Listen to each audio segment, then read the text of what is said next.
Two vibranium robots possessing hundreds of superpowers emerged out of nowhere. Even the seemingly invincible Magneto was so terrified that he kept backing away. If it hadn't been for Blink helping to open a portal, he probably would have died on the spot. These were the Sentinel robots, known as the nemesis of superhuman heroes. They possessed mimicry systems. The Sentinels could not only imitate mutants' abilities during battle, but also rapidly analyze and create moves to counter their opponents.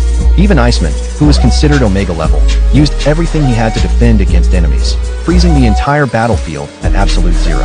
The Sentinels still showed no concern and immediately began battle analysis, activating the sunspots within their bodies.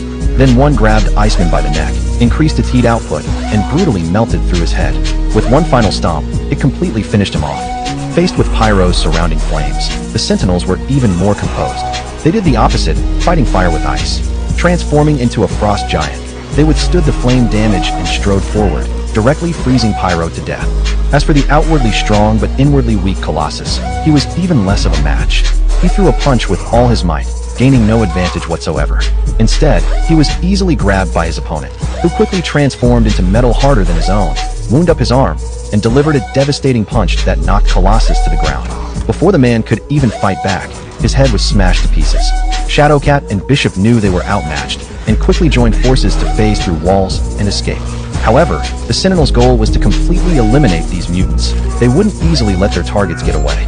Fortunately, at the critical moment, Warpath rushed up with Blink's help to buy time, allowing the two to barely save their lives. After passing through the secret chamber, they quickly lay on the operating table to prepare for consciousness transfer. At this point, the battlefield was completely one-sided. The surviving Warpath and Blink fought desperately to buy time, but their strength was ultimately limited. After several rounds, though they saved their teammates, Blink was pierced through the heart by a Sentinel's arm and died. Facing three menacing killing machines, Warpath knew he could hardly survive.